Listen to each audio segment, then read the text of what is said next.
Okay, so today we're going to be talking about finances. Once you get married or you're getting engaged, what should that look like to liberate you as a woman? Like where I'm going with this? Yeah, it's To fine. liberate you as a woman, empower you as a woman, and to like be the wife that God's calling you to be. And I do absolutely think that there is a way that that's done. And I know that from personal experience. And so I wanted to talk to you guys about that. And I want to have the kind of a talk with him, with you guys about that, because we haven't really talked about it yet. No. And so, but this was something that I was thinking about the other day. And because I was having a conversation with a friend, and it was a situation where she was being asked to move to away from her family and away from here, and she's not married, and I love her anyway. And so everybody makes their own choices, and it was a thing where she was giving up her job and everything that she felt was stable here and moving so he could have more job opportunity, and that's her choice. And what I presented to her in that moment was, of course, we would all say, well, get married first. That's what we would think. But that you can't push that on people that aren't ready for it. So we're going to skip over that part. But, my best piece of advice from where she was sitting in that moment was, you can have that conversation to combine your finances where you guys are actually on the same bank account. Because I asked her, I said, are they separate? And she said, yeah. And I said, the thing is you guys aren't married. And this is just an example, but you guys aren't married. And I said, you're putting all the skin in the game. Mm-hmm. I said, he needs to put some skin in the game because they intend to get married. And, that's just none of my business. But, but the thing is it's like, for her to have even some sort of security of feeling, because the thing is when you are, when you are in a relationship, and this is what I told her, is that there are so many people that I know that have been married a really long time that they have separate bank accounts. Mm-hmm. And money has always been a source of pain and a source of animosity in that relationship because there's a power struggle.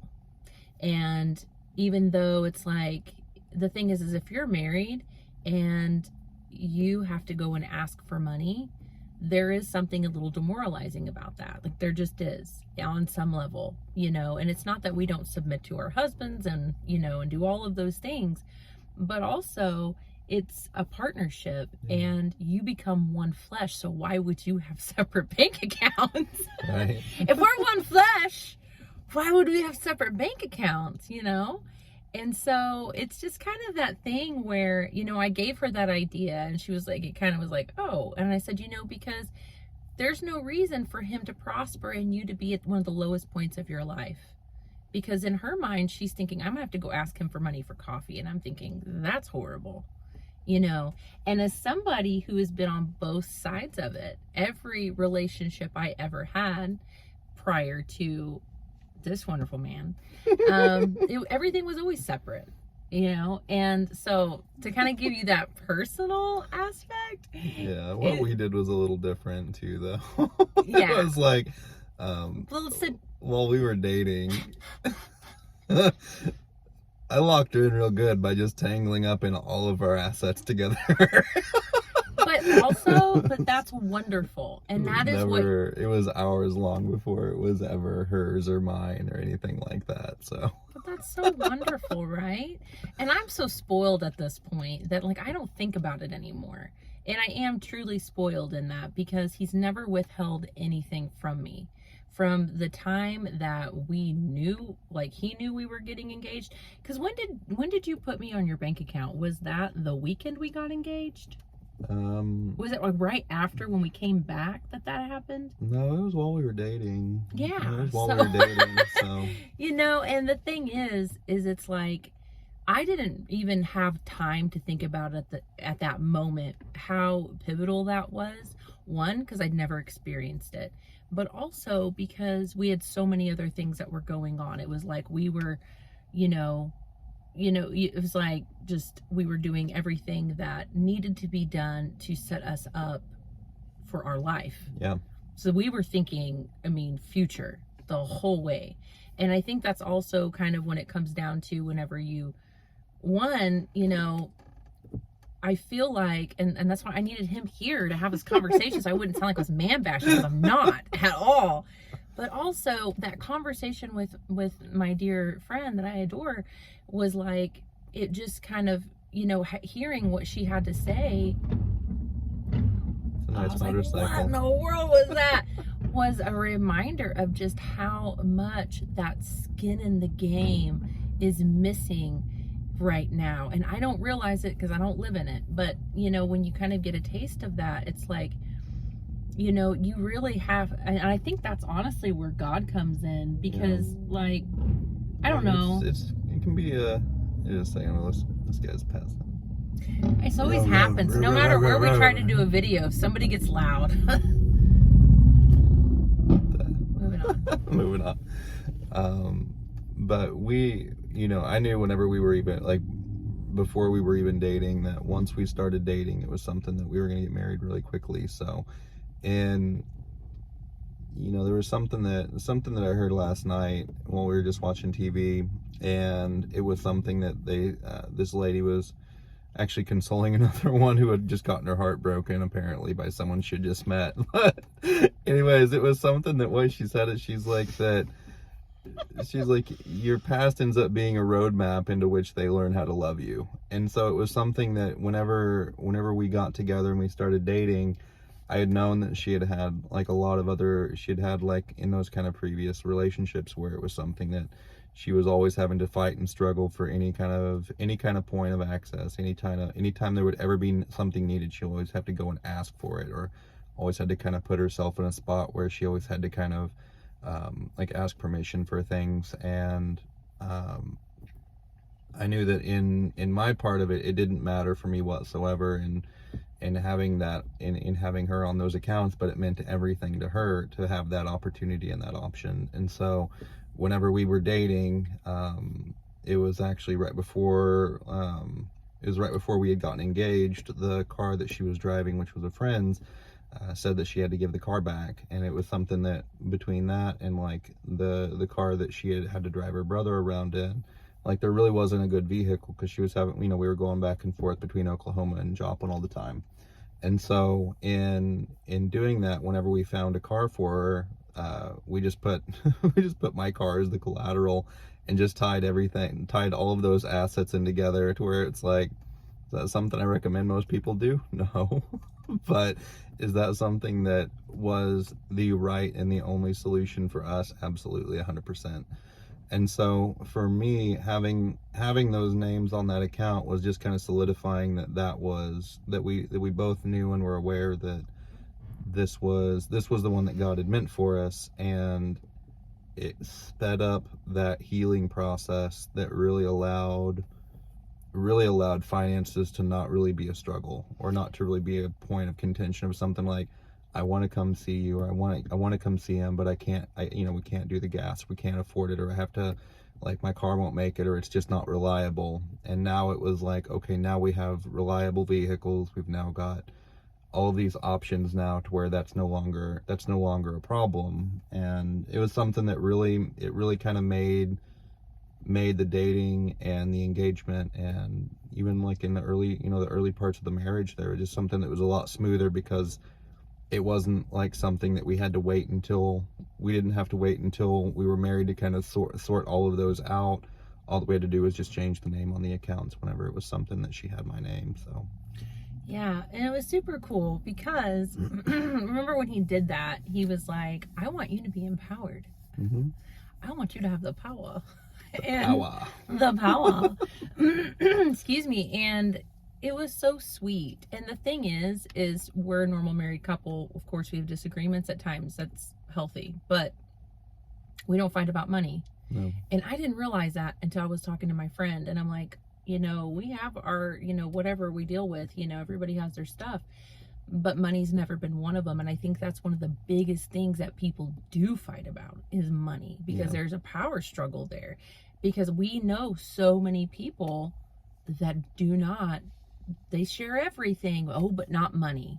You know, Yeah. this is your credit card, this is my credit card, this is your account, this is my account. I know a lot of people that get allowances, and that sounds all great and dandy, but it's not.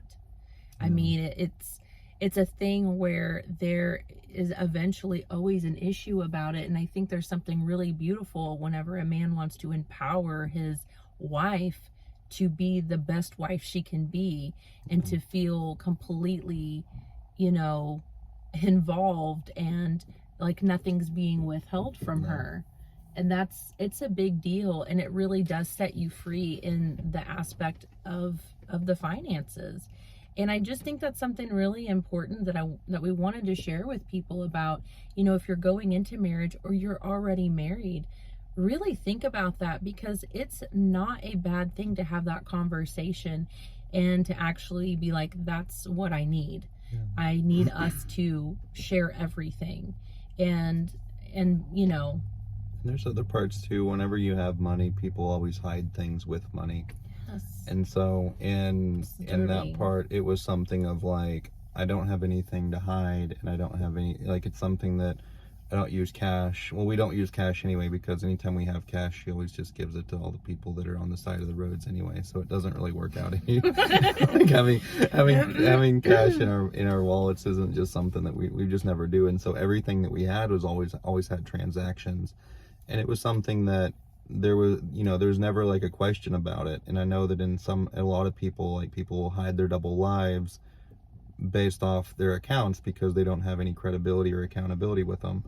And I think that in being able to break through some of those barriers, having that accountability of saying, like, you know, there's nothing that I have to ever worry about whenever you're gonna pull up this bank account statement and see these weird numbers or see these weird transactions. Like, it's not really a possibility, and there was never anything like that to hide to begin with. But I know a lot of people actually do that way.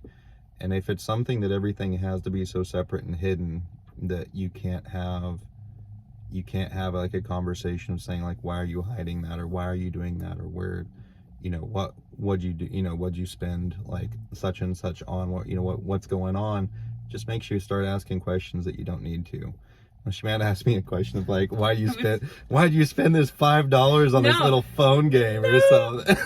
I order stuff like, I mean, we call it the Amazon Prime guy family, okay? Because that's how much stuff I order off of Amazon. And one day I was looking at the bank account, and I texted him, I go, what'd you spend $1.99 on? It's like a little phone game or something. And I wasn't meaning it like, what did you spend $2 on? It was like, I want to make sure it wasn't a fraudulent charge. But the thing, because it was so random, like just $1.99. And it was, but the way it came out, I mean, we just laughed so hard because it sounded like, where are you spending our money? This is $1.99. What are you doing? You trying to put us in the broke house? No.